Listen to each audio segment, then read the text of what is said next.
माजई का उपहार, O Henry. सुप्रसिद्ध अमेरिकी लेखक ओ हेनरी की एक लोकप्रिय कहानी का भावानुवाद। $1.87। बस, इनमें से भी 60 सेंट के पैनी, जो कभी किराने वाले, कभी सब्जी वाले तो कभी दूध वाले के साथ बड़ी होशियारी बरतकर बचाए गए थे, जिनसे सौदा करने में कंजूस होने का मूक आरोप सहते सहते शर्म से गाल लाल हो जाते थे। डेल ने 3 बार गिना, $1.87, और दूसरे ही दिन था क्रिसमस। ऐसी परिस्थिति में अपने गंदे, छोटे से पलंग पर गिरकर सुबकने के अलावा और चारा ही क्या था? तो डेल ने वही किया। इससे इस बात की पुष्टि होती है कि जिंदगी आहों, उसासों और मुस्कानों का नाम है, जिसमें उसासों की प्रधानता है। आइए, जब तक यह गृहिणी दुख की एक सीमा से दूसरी में जा रही है, हम उसके मकान पर एक नजर डाल लें। $8 प्रति सप्ताह का सजा हुआ फ्लैट, जिसका वर्णन तो क्या किया जाए। इतना ही कहना काफी होगा कि कम आमदनी वाले लोग ऐसे ही मकान ढूंढा करते हैं। नीचे दरवाजे पर एक लेटर बॉक्स, जिसमें कभी कोई पत्र नहीं आता, और एक बिजली का बटन, जिसे दबाकर कोई भी घंटी की आवाज नहीं निकाल सकता। उसी के बराबर लगी हुई एक तख्ती पर लिखा है, मी जेम्स दिलिंघम यंग। दिलिंघम शब्द उस समय जोड़ा गया था जब पहले कभी उनके पास समृद्धि हुआ करती थी और जब उन्हें हर हफ्ते $30 मिला करते थे। अब, जब आमदनी घटकर $20 हो गई है, दिलिंघम के अक्षर धुंधले से दिखाई देते हैं, जैसे कि वे अपने प्रथम अक्षर दी में ही सिकुड़कर मिल जाने की आकांक्षा रखते हों। जब कभी भी मी जेम्स दिलिंघम यंग घर लौटते और ऊपर अपने फ्लैट में पहुंचते, उन्हें जिम नाम से पुकारा जाता और श्रीमती जेम्स दिलिंघम यंग, जिनसे हम डेल के नाम से परिचित हो चुके हैं, उन्हें आलिंगन में कस लेती। डेल ने रोना बंद किया और पाउडर लगाने का कपाह अपने गालों पर फिराने लगी।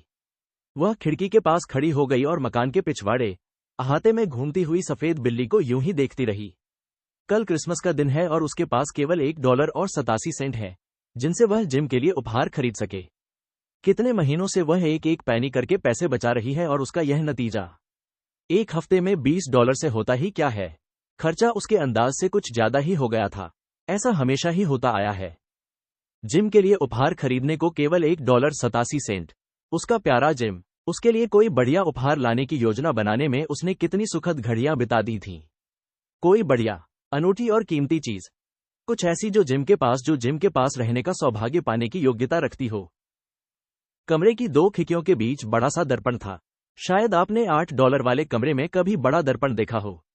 कोई बहुत दुबला और चपल व्यक्ति ही उन लंबी धज्जियों में छाया देखकर अपनी छवि का सही अनुमान लगा सकता था।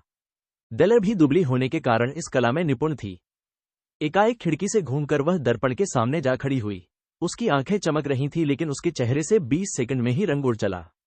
उसने शीघ्रता से अपने केशों को खोल लिया और अपनी पूरी लंबाई तक उन्हें नीचे लटकने दिया।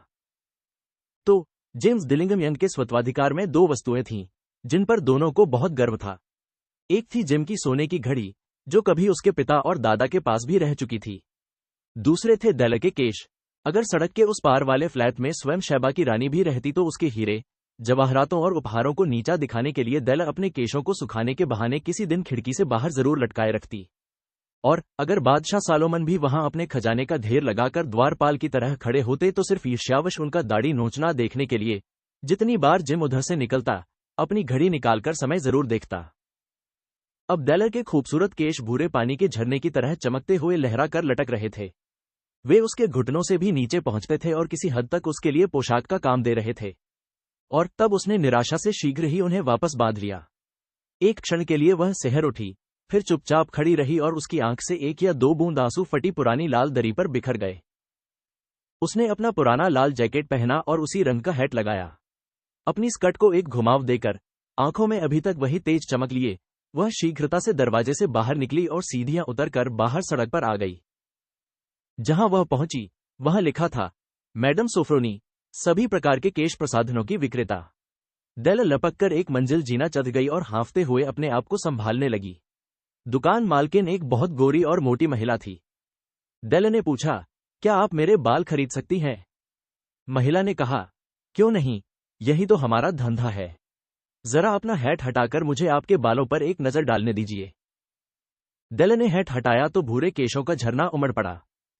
अपने अभ्यस्त हाथों में केश राशि को उठाते हुए महिला बोली, $20। ठीक है, जल्दी कीजिए, डेल बोली। और इसके बाद अगले 2 घंटे तो मानो सुनहरे पंखों पर उड़ गए। इस दरमियान वह जिम के लिए उपहार खोजती हुई दुकान छान रही थी। आखिरकार उसे एक चीज मिल ही गई, एक ऐसी चीज जो सिर्फ जिम के लिए ही बनी थी और किसी के लिए नहीं। उसके समान और कोई चीज कहीं किसी दुकान में नहीं दिखी थी। वह चीज थी एक साफ और सादी प्लेटिनम की बनी हुई जेबी चेन, जिसकी वास्तविक कीमत बाहरी टीमटाम में न होकर उसकी धातु में थी, जैसी कि हर अच्छी चीज की होती है। वह जिम की घड़ी के योग्य थी। उसे देखते ही उसे लगा जैसे वह जिम के लिए ही थी। वह बिल्कुल जिम के जैसी ही थी, सादी और मूल्यवान। ये दोनों ही गुण उसमें निहित थे। उसके $21 चुकाकर बाकी बचे 87 सेंट लिए वह घर लौट आई। घड़ी के साथ वह चेन होने पर जिम जरूर ही अपने साथियों के बीच समय देखने की उत्कंठा रख सकता था। इतनी शानदार घड़ी के साथ चेन की जगह चमड़े का पट्टा होने के कारण वह अक्सर लोगों से छिपाकर ही समय देख पाता था। घर पहुंचने पर तर्क और विवेक के सामने दैला का नशा जरा सा उतरा। उसने अपने केशों में लगे हुए छल्ले निकाल लिए और गैस का स्टोव जलाकर कुछ काम करने लगी, जिससे उदार प्रेम के आवेश में हुई इस तबाही की पीड़ा कुछ कम हो सके। ये सचमुच एक भयंकर काम है, और बड़ा भी। कोई 40 मिनट में ही उसका सिर छोटे छोटे पास जुड़े हुए घुंघराले बालों से ढंक गया, जिससे वह स्कूल से मोह चुराने वाले किसी लड़के की तरह दिखने लगी। उसने दर्पण में अपनी प्रतिच्छाया को बहुत देर तक सावधानी और आलोचनात्मक दृष्टि से देखा। वह अपने आप से बोली, अगर मुझे दोबारा देखे बिना ही कहीं जिम ने मार नहीं डाला तो वह जरूर कहेगा कि मैं कोनी द्वीप की किसी नटनी सी लगती हूँ। उफ, पर मैं क्या करती, $1.87 में मैं कर भी क्या सकती थी। 7 बजे तक कॉफी बन चुकी थी और मांस के टुकड़े तलने के लिए स्टोव पर कड़ाही गर्म हो चुकी थी। जिम को कभी देरी नहीं होती। डेल अपने हाथ में उस चेन को समेटकर मेज के एक कोने पर दरवाजे के पास बैठ गई, जिसमें होकर जिम रोज अंदर आता था। तभी उसने नीचे सीढ़ियों पर उसकी पदजाप सुनी और एक क्षण के लिए उसके चेहरे का रंग उड़ गया।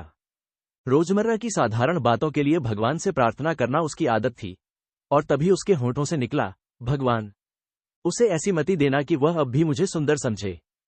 दरवाजा खुला और जिम ने अंदर आकर उसे बंद कर दिया। वह दुबला और गंभीर दिख रहा था। बेचारा अभी सिर्फ 22 ही वर्ष का था, ऊपर से यह गृहस्थी का बोझ। उसे नए ओवरकोट की जरूरत थी और उसके पास दस्ताने भी नहीं थे। दरवाजे के भीतर आकर जिम थम गया, बिल्कुल वैसे ही जैसे बटेर की खुशबू पाकर शिकारी कुत्ता निश्चल हो जाता है। उसकी दृष्टि डेलर पर टिकी थी और उसमें एक ऐसी व्यंजना थी जो उससे पढ़ी नहीं जा रही थी, और इस कारण वह एकदम से डर गई। वह अभिव्यंजना न क्रोध की थी, न आश्चर्य की, न अस्वीकृति की, न आतंक की। न ही वह ऐसी कोई अनुभूति थी जिसे सहन करने के लिए डेलर तैयार हो चुकी थी। अपने चेहरे पर वह विशेष भाव लिए वह डेलर की ओर सहज घूरता रहा।